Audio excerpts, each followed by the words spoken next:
Vader in die hemel, grote God, ons loof en prys U groot en heilige naam. U naam wat bo alle ander name is, U naam wat U al aan Moses openbaar in Eksodus 3 as U vir ons sê, U is, ek is wat ek is. En daarin bely ons as geloofsfamilies vanoggend dat ons die een aanbid wat van ewigheid tot ewigheid is. U ken geen tyd nie. U is die Alfa, U is die Omega. U is die begin, U is die einde. Ja Vader, U word nie deur tyd regeer of gebind nie, en daarom is 1000 jaar vir U soos een dag en een dag soos 1000 jaar. Ons dankie dat U Seun U naam vir ons verder kom uitbou het toe hy hier op aarde gewandel het en die sogenaamde ek is uitsprake vir ons geleer het. Ek is die lig vir die wêreld. Ek is die goeie herder. Ek is die weg, die waarheid en die lewe. Ek is die getroue, die waaragtige, die Amen. Vader, dankie vir hierdie geleentheid. En dankie dat ons as gelowiges oor die wêreld heen vandag vir niks hoef skaam te wees nie. Vir niemand hoef terug te staan nie. Want ons kan saam met Job eeue voor Jesus Christus gesê het, my God, waarom het U my verlaat? In U hande gee ek my gees oor. Eeue voor dit het Job al deur die Gees besef, my verlosser leef. En hy sal opstaan oor die stof van die aarde. En daarin sien ons ook hoe kragtig U woord die eenheid is, Vader. En dat die Nuwe Testament nie sonder die Ou Testament kan nie, en dat die Ou Testament nie sonder die Nuwe Testament kan nie, want al hierdie wonderlike, fynste detail rondom die kruisiging is vir ons vervat in die Ou Testament. En daarom dankie dat ons vanoggend die woord kon sing. Dankie dat ons niks meer of anders nodig het as U woord en U woord alleen. Want dit is die perfekte, die foutlose, die volmaakte wil wat U ons kom leer. Ons dankie ook dat ons nou U woord kan oopmaak en ons gedagtes kan rig na die kruis op Golgotha, waar daar deur die geskiedenis 3 kruise gestaan het en waar al 3 van daardie kruise vir ons 'n kragtige betekenis in ons eie lewe het. Dank ons die Vader dat al die oë uiteindelik na die middelste kruis gaan. Die kruis waarin ons Messias, Jesus, gesterf het. Maar dankie ook dat ons hierdie naweek ingaan met die blye gedagte en die blye tyding dat ons die enigste geloof op aarde is, wie se verlosser nie 'n grafsteen het. Wie se verlosser leef tot in alle ewigheid. Seën ons gemeente se werksaamhede. Vader, U ken al ons uitdagings. U ken elke lidmaat in hierdie dorp en omgewing. En ons vra dat U krag na kruis sal gee. In hierdie tye waarin ons leef, as daar vanoggend iemand in hierdie erediens is wat met angs oorrompel is, dryf dit weg. As daar iemand is wat hartseer is, vertroos tog. As daar iemand is wat moedeloos is, gee tog bemoediging. As daar iemand is wat siek is, geliefdes het wat siek is, gee tog begrip en verstand vir hoekom spesifiek in hierdie beproewing op hierdie tyd. Sodat ons U derendheid as die enigste koning van alle konings mag loof en prys.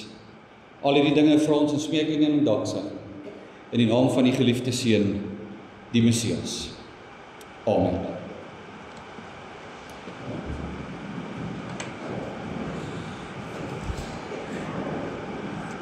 Ons gaan God se woord hoor vanoggend en ons gedagtes rig, soos ek gesê het, tot die 3 kruise op Golgotha. En vir hierdie rede lees ons Lukas 23 vers 39 tot 43.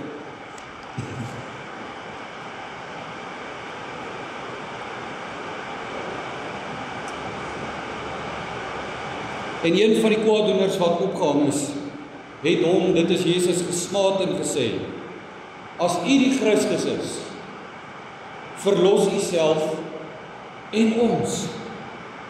Maar die ander een antwoord en bestraf hom en sê vir hom: Vrees jy ook nie God nie, terwyl jy in hierdie oordeel is?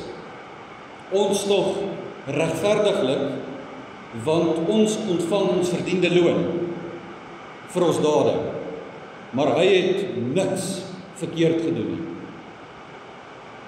En hy sê vir Jesus: Dink aan my Here, wanneer u in u koninkryk kom. En Jesus antwoord hom: Voorwaar, ek sê vir jou, vandag sal jy saam met my in die paradys wees. Ek gaan net tot sover lees. Nou, geliefde kind van God, die woord van God begin met 'n paradys. Hier in die eerste bladsye van die woord lees ons van die perfek geskape paradys. En God se woord eindig met 'n paradys. Ons sien dit in Openbaring, wanneer die koninkryk van God kom. En tussen die begin en die einde, hier in die middelste bladsy, is daar profeseë en ook die feit dat daar 3 kruise op Golgotha sou staan. Dat die een wat die sleutels dra van die paradys, daai dag weer die paradys vir ons sou kom oopsluit. En daarom word die kruis die mees algemene simbool in wêreldgeskiedenis. Maak nie saak hoe groot die klap is waarvoor jy sport beoefen nie. Maak nie saak hoe groot jou politieke party is. Die kruis is die mees algemene simbool. Nie net die houtstruktuur daarvan nie, maar ook die geestelike betekenis daarvan. Want Paulus sê in 1 Korintiërs 1:18, aan die begin, of vir die wêreld is vandag dwaasheid. En die wêreld het geen erg aan 'n erediens vandag op 'n Vrydagoggend nie. Daar's baie ander dinge om te doen, maar vir ons wat glo, sê Paulus in 1 Korintiërs 1:18, is dit die krag van God.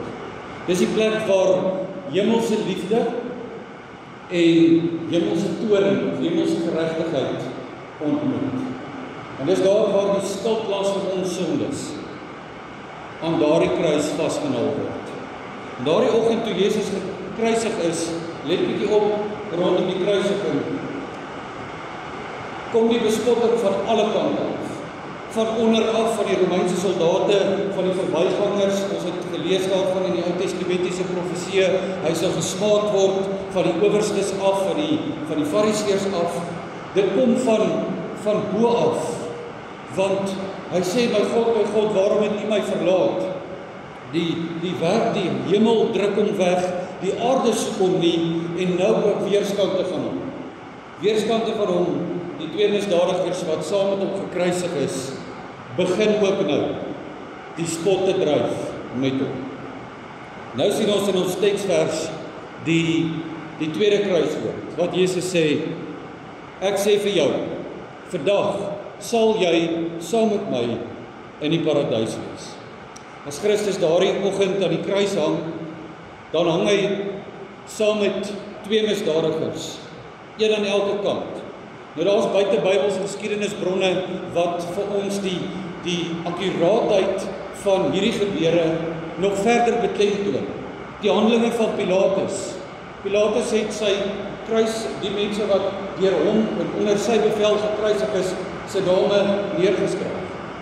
En dan ook die evangelie van Nikodemus. Sê hierdie 2 manne se name was Gestas en Dismas. Die 2 manne wat saam met Jesus gekruisig is. Nou, Markus en Matteus voeg by dat hierdie manne was rowers. Hulle was rebelle. Hulle was mense wat in opstand gekom het teen die gesag van daardie tyd en die Romeine kon dit nie bekostig nie, veral nie in Jerusalem. En daarom het hulle tereggestel. So vir hulle was hierdie twee rebelle, maar in hulle oë was die middelste man ook 'n rebel. Hierdie man self aangestelde koning, Jesus wat homself die Christus noem. En nou begin die twee misdadigers inval by die koorstem van bespotting. Wat 'n onwaardige wyse vir ons verlosser om sy sterwensuur tegemoet te gaan. Tussen twee misdadigers, maar tog profeteer Jesaja dit. Sien, niks hiervan is toevallig nie. Jesaja 53 vers 12 sê, omdat hy sy siel uitgestort het in die dood en saam met die oortreders getel was. 3 kruise op Golgotha is nie toevallig. Dit is nie om 'n bietjie ekstra drama aan hierdie gebeure te gee nie. Dit is eeueoue Ou Testamentiese profesie wat in vervulling gaan. Daar moet 3 kruise op Golgotha wees, anders is Jesaja 'n leenaar. En hierdie 3 kruise het simboliese krag vir elkeen van ons se lewe. Let bietjie op, in hierdie 3 kruise word elke mens wat leef verteenwoordig. Ons het die een kruis wat die kruis van ongeloof is. Ons het die ander kruis wat die kruis van geloof is. En dan het ons die middelste kruis wat die kruis van verlossing is. Nou as ons oë draai na Golgotha en die kruis van ongeloof, dan sien ons dat hierdie ongelowige kruis vir Jesus begin spot het en ook aanhou spot. Hoor mooi wat sê hy. As u die Christus is, lees dit daar, as u die Christus is, verlos u self en ons. Met ander woorde, dis nie by hom 'n feit nie, dis nie by hom 'n belydenis nie. U sal in my oë die Christus word, as u my eers van hierdie kruis af verlos. Hoor jy die voorwaardelikheid daarvan? Jy hoor Satan se stem, want toe Jesus in die woestyn versoek is, wat sê Satan? Presies dieselfde woorde.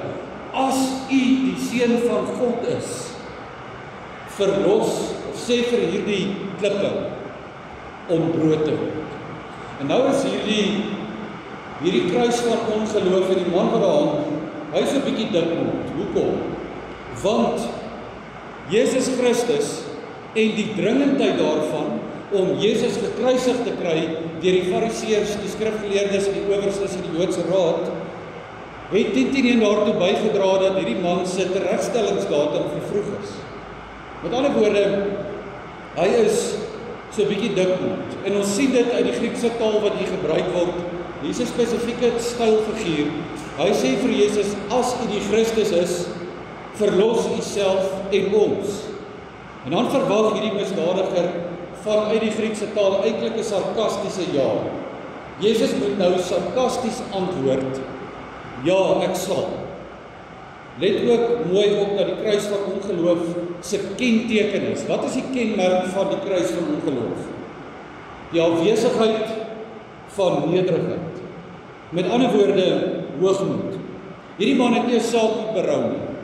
Hierdie man het nie 'n saak met bekering of met belydenis of om op die laaste sy lewe te verander. Die Griekse woord vir die manier hoe hy met Jesus praat, kan ook vertaal word met die feit dat hy eintlik vieslike taal gebruik het. Soos jy met 'n hond sal praat wat ongehoorsaam is. Dit is nie Jesus se skuld dat hy daar hang nie, maar tog pak hy die skuld op Jesus. En hoe verskriklik moet dit nie wees? Jy sterf langs Jesus Christus, maar jy sterf nie in Jesus Christus nie. Hierdie man sien die bordjie bo Jesus se kop hang. Jesus die Nasareëner, die koning van die Jode, maar vir hom is Jesus nie 'n koning. Hy sien hom nie as verlosser nie. Want Jesus het nie 'n saak om hom te lei tot tydelike verlossing en om daarvan die kruis af te bring nie. Daarom is Jesus vir hom nie die Christus nie. Al wie Jesus vir hom Dis 'n laaste uitweg van die kruis af, 'n omstandigheidsgod wat met gemak aanbid word as jy hom nodig het, maar wat eenkant toe geskei word as jy op 'n goeie plek in jou lewe is. Daardie kenmerk van die kruis van ongeloof, geliefde kind van God, het eintlik nog nooit gewyd nie. Nog nooit nie. Ons sien dit ook in vandag se tyd. Ons sien dit vandag se tyd. Mense wat met die woord van God in hulle lewe toeleef. Mense wie se gebedslewe stiller is as 'n Sondagmiddag in die middel van die Karoo. Maar as iets skeef loop, as daar 'n hospitaalbed kom, dan moet jy net ouderlinge en predikante in kruise en waters en heilige olie sien vir die kruis van ongeloof. Baie mense het niks goed van die liggaam van Christus, die kerk te sê nie. Maar as 'n nasionale ramp tref, en as droogtes oor ons toesak, en as daar onsinnige moorde gepleeg word, dan help ons reël aan die biddaal. Dan sit ons heel voor, en dan maak ons sommer eetgoed vir na die tyd ook. Kruis van ongeloof. Hierdie man is gefokus op een ding en een ding alleen. Wat kan ek uit Jesus Christus kry in hierdie lewe? Dan hoor jy sy woorde, verlos u self. En moet tog asseblief nie van ons vergeet. Verlos. Wat bedoel hy hiermee? Geef vir my tydelike verligting. Haal my uit my omstandighede uit. Maak my lewe beter. Anders is u nie die Christus in my lewe. En nou draai Christus daar aan die kruis draai hy sy kop na die ander kruis, die kruis van geloof. En hoor mooi, werk die Heilige Gees hierso. Die Heilige Gees skuif die fokus. Hierdie man kan maar aanhou spot. Hy kan maar aanhou met sy manipulasie tegniek. Gaan nie werk nie. Maar die kruis van geloof is niks beter as die kruis van ongeloof as dit kom by hulle lewe. Geharde misdadiger. Sy hele lewe weg van Jesus afgeleef. In 'n paar minute voor sy dood nog lekker saam gespot. Maar dan kom die Heilige Gees in jou lewe. En as die Heilige Gees in jou lewe kom, dan breek hy hierdie kliphart stikkend. Amos 4 vers 11 sê, dat hierdie man aan die kruis soos 'n brandhout is, wat uit die vuur geruk is. Iemand sê op 'n meer informele noot, hy sê, bitter min wedstryde word in beseringstyd gewen. Maar die wat wel in beseringstyd gewen word, het gewoonlik die mooiste getuies. En hoe waar is dit nie van hierdie man aan die kruis nie? Hy spot ewe skielik nie meer saam nie. Maar hy bestraf die ander een aan die ander kant te kruis. Hy sê vir hom, vrees jy ook nie God nie, terwyl jy in dieselfde oordeel is. Ons regverdiglik, want ons kry ons verdiende loon, maar hy het niks verkeerd gedoen. Dis ons werk. Dis ons werk as gelowiges, die kruis van geloof, om die ongelowige kruis se mond toe te maak. Maar deesdae wil die kerk mos met die ongelowige kruis vriende wees. En dan sê God, wel as julle dit nie wil doen nie, ek gaan die kinders gebruik. Dis Psalm 8. En as daar nie kinders is nie, sal ek waaragtig 'n paar klippe opwek om dit te doen. So hierdie man aan die gelowige kruis lees ook die bordjie bo Jesus se kop. Die getuienis aangaande wie Jesus is, naamlik die koning van die Jode. Maar nie net koning van die Jode nie, ook my koning. Sê dit vanoggend vir jouself. Nie net koning van die Jode nie, ook my koning. En daarom is sy pleitgebed gerig, as hy sê, dink aan my Here, wanneer u in u koninkryk kom. Want 'n koning kan tog nie sonder 'n koninkryk wees nie. 'n koning kan tog nie sonder diensknegte wees nie. Anders is hy geen koning nie. Daar aan die kruis vra hierdie man eintlik, as hy terugdink oor sy hele lewe, en die feit dat alles wat hy in die lewe verkeerd gedoen het, saamtrek in hierdie punt, dat hy nou aan hierdie kruis moet hang, dan vra hy nie redding, want hy weet hy verdien dit.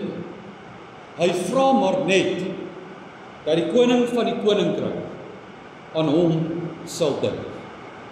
En nie nou dadelik nie, eendag. Hoor wat vra hy daar? Hy sê, dink aan my Here, wanneer u in u koninkryk kom. En dit is teen hierdie agtergrond, dat Jesus nou hierdie kruiswoord van hom sê. Voorwaar, ek sê vir jou, vandag sal jy saam met my in die paradys wees.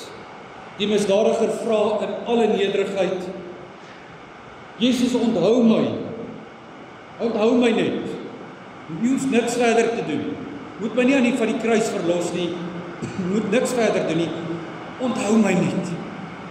Jesus sê vir hom, jy sal saam met my wees. Die misdadiger vra maar net, eendag, wanneer u in die koninkryk kom, Jesus sê, vandag. Hoeveel meer gee Christus nie, wanneer ons vanoggend van hom bid en vra, as ons oë gefokus is op die middelste kruis nie. Paulus sê dit in Efesiërs 3 vers 20, en dit het hierdie kruis van geloof dit so mooi ondervind op daardie dag, en aan hom wat mag het om te doen, ver bo alles wat ons bid of dink. Wat bid hierdie man? Hy bid beperk, hy dink beperk, maar wat doen Christus? Ver bo alles wat ons bid of dink volgens die krag wat in ons werk. Hy vra, onthou my, eendag. Jesus sê, saam met my, vandag.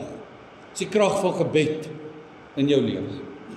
Soveel troos as wat hierdie gedeelte inhou, geliefde kind van God, is dit nog steeds nie 'n towerstafie wat Jesus swaai en dan is hierdie man verlos.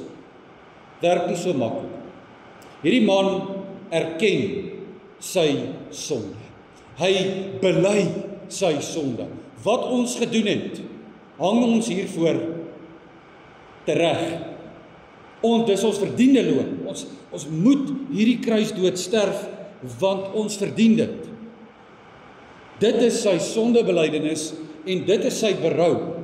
Maar in dieselfde asem bely hy ook Jesus Christus se goddelike natuur in die feit dat hy sê, hierdie man het niks verkeerd gedoen. Jy sien hoe dit werk. Sondebelydenis, berou, bekering, loop hand aan hand met Jesus Christus se verlossing en vergifnis. As dit nie so was nie, was die man aan die ander kantste kruis ook verlos.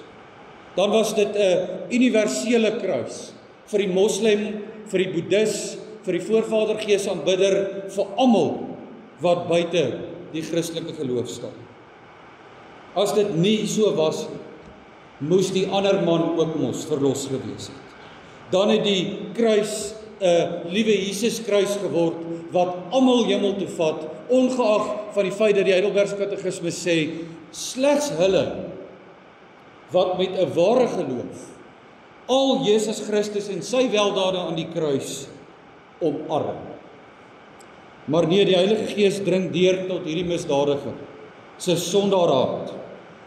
Hy breek hierdie klipharde hart stikkend.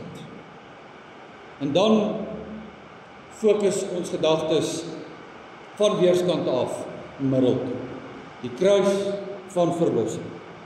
Die ongelowige vra, haal my van hierdie kruis af.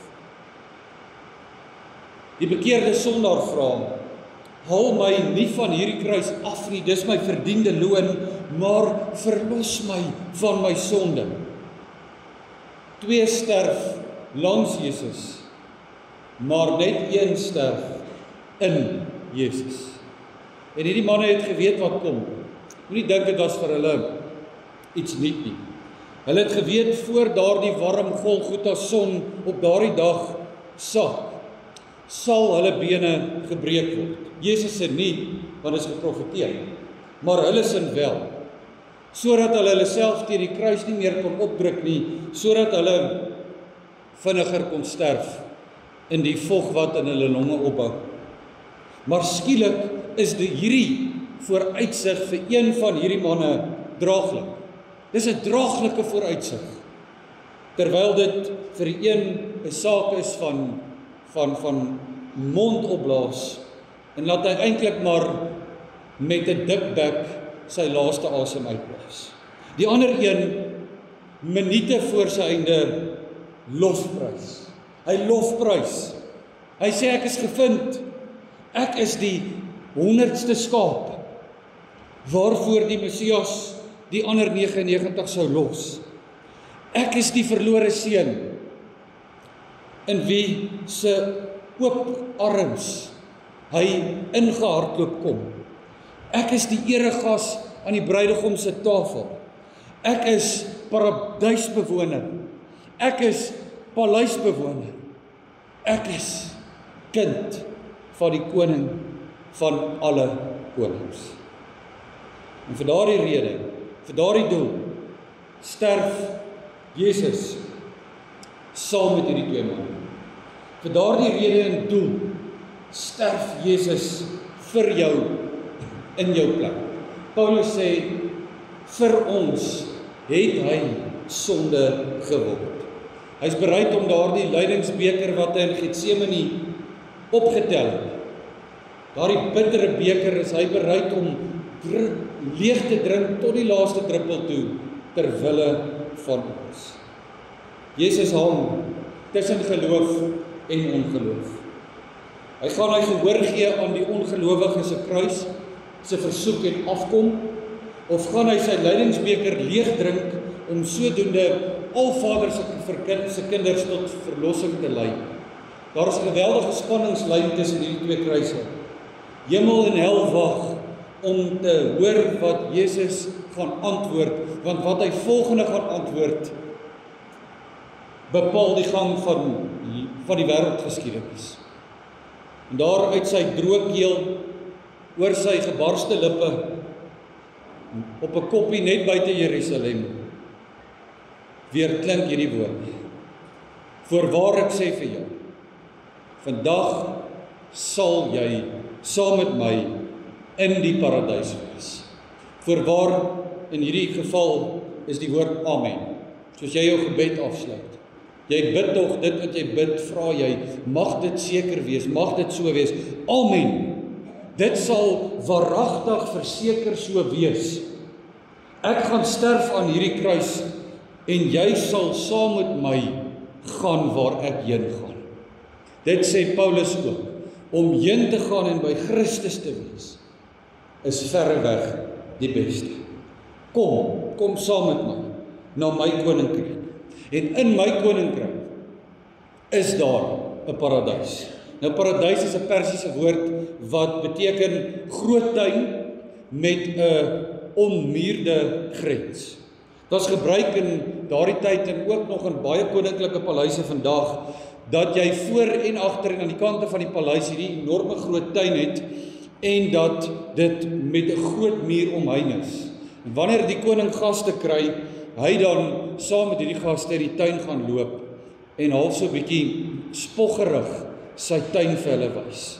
Nou dit is wat Jesus in die konteks van koninkryk en paradys vir hierdie man kom sê.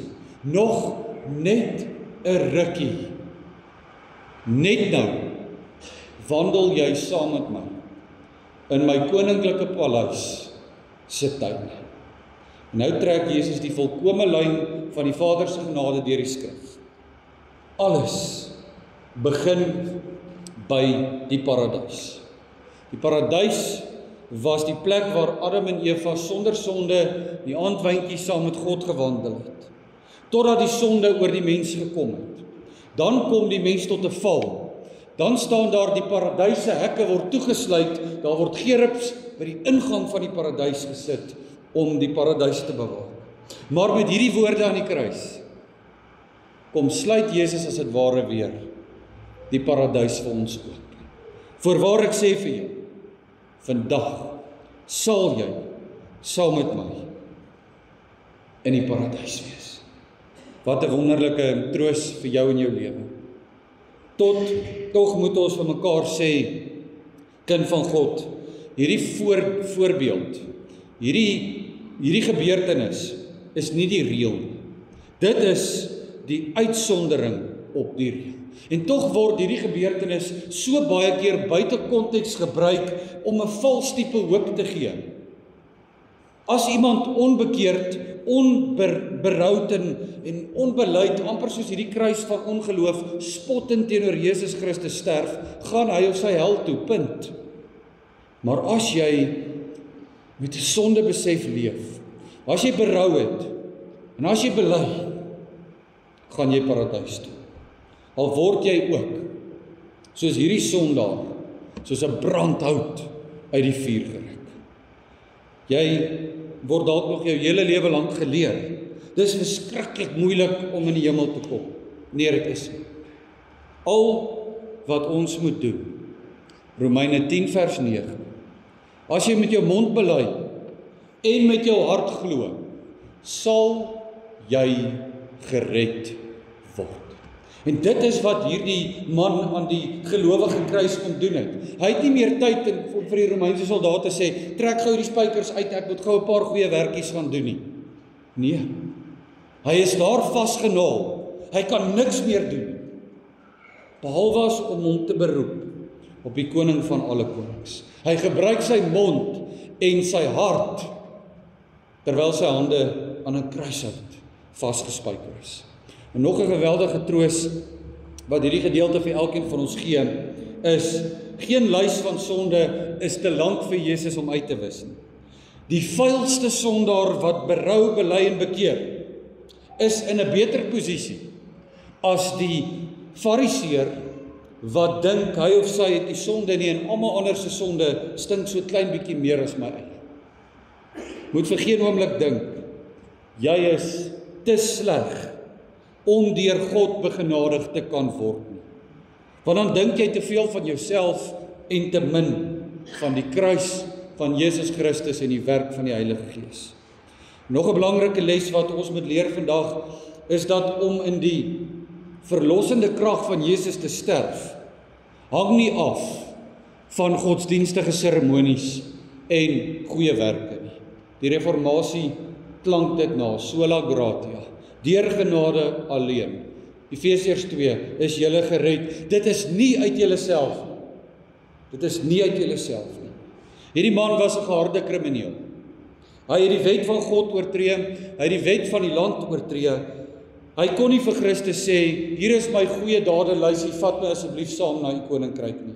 Sy sondelys is langer as die afstand tussen hemel en aarde, maar sy goeie dadelys is skoon soos 'n stuk papier. En daarom skryf iemand, verlossing is verniet, en tog terselfdertyd peperduur. Jou ingangsfooi in die koninkryk is gratis, maar jou lidmaatskapfooi is alles wat jy het. Jou verstand, jou hart, jou hande, jou gawes, alles. Hierdie gedeelte wys ons dat Christus ook nie 'n omstandigheidsgod is nie. Sy belange lê nie daarin om mense vinnig van die kruis af te haal, jou noodwendig vandag vinnig uit jou situasie uit te verlos nie, nee. Sy belang lê daarin om my binne in my swaar kry en beproewing te lei, soos hy hierdie man aan die kruis gelei het na sonde, berou, bekering en belydenis. Dit sien jy duidelik in die kommunikasie tussen hierdie drie kruise. Kyk so 'n bietjie vinnig, elke vers wat ons saam gelees het, sê iemand iets vir iemand anders. Behalwe, daar's 'n skakel tussen al drie kruise, behalwe twee van die drie. Kom ons lig dit gou uit. Jy sien dat die ongelowige kruis kommunikeer met die verlossingskruis in 'n spotstem. Die gelowige kruis kommunikeer met die ongelowige kruis deur hom die sweye op te lê. Maar die verlossende kruis kommunikeer net met die kruis van geloof. Hy kommunikeer nie met die kruis van ongeloof nie. Jesus sê nie 'n woord vir daardie man wat hom gespot het nie. Wat kan meer vreeslik wees as dit? Dat Jesus Christus sy rug op jou draai. Dat Jesus Christus vir jou 'n dowe oor gooi en ander kant toe kyk. En baie van ons ken sulke mense. Jy kan hom sommer op 'n myl sien aankom, hy lyk soos 'n boom vol eile, so slim is hy. Sy lewensdoel is om die woord van God te bevraagteken. Genesis kan nie die waarheid wees nie, dis mitologie. Die psalms kan nie van Christus sing nie, want Christus was nog nie gebore nie. En so hoor jy, die vloed was nie 'n wêreldvloed nie, dit was sommer maar net ietsie daar gewees. Die Rooi See kon nie oopgaan nie. So hoor jy die spotstem van die ongelowige kruis tot vandag toe nog. Weet jy wat doen Jesus? Hy debatteer nie. Hy gaan nie die ongelowige uitnooi en kom sê, my vriend, kom sit hierso. Kom ons praat. Kom, ek gaan na jou opinietjies luister. Nee. Al wat hy doen is, as jy so gaan aanhou voortleef, hy gaan jou bloot ignoreer. En wat is hel anders?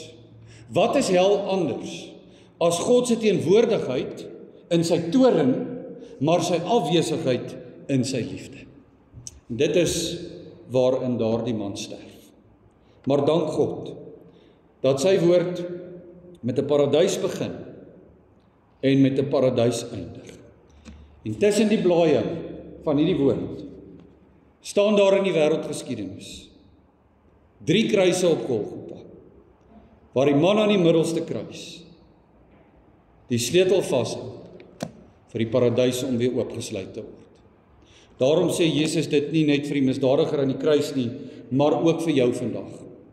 Vir daardie bekeerde gelowige wat agter 'n motor se stuurwiel net voor impak sy of haar lewe verloor. Voorwaar ek sê vir jou, vandag sal jy saam met my in die paradys wees. Daardie bekeerde ouer of grootouer of eggenoot by wie se siekbed jy waak en elke keer as jy daar kom kan sien hoe daardie siekte maar nog 'n stukkie van die liggaam saam met hom gevat het. Voor hy of sy haar laaste asem uitblaas, hoor jy Jesus se stem aan hierdie kruis.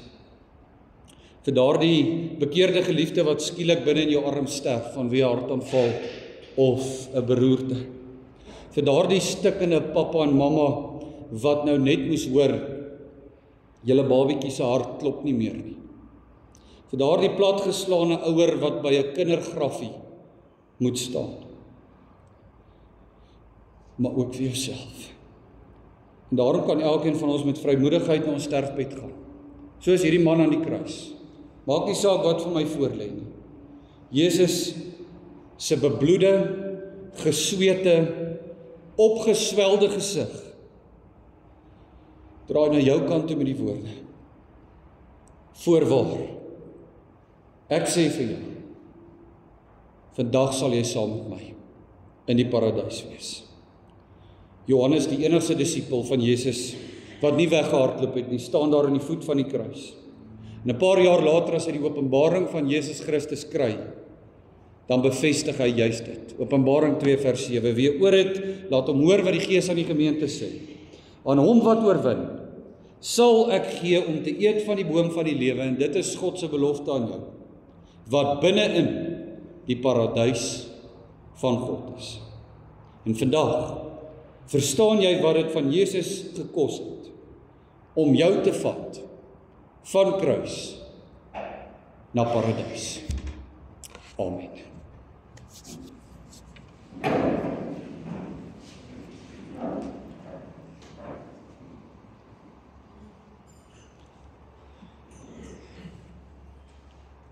Hemelvader, so verskriklik dankbaar. Ons harte borrel nou oor van dankbaarheid. Want die middelste kruis, die kruis waarop ons fokus is, kom gee vir ons geloofsversekering. Kom vanoggend na ons toe uit alle fasette en sê vir ons, maak nie saak hoe jou lewe gelyk het voor vandag. Daar's altyd hoop. Vader, bring ons dus deur hierdie woorde van Jesus Christus tot berou, belydenis, bekering. En gee dat ons, wanneer ons ook ons eie sterfbed tegemoet gaan, met groot vreugde. Die eerste woorde wat ons hoor wanneer ons laaste asem hier uitblaas, dit mag weer gaan. Voorwaar ek sê vir jou, vandag sal jy saam met my in die paradys wees. Amen.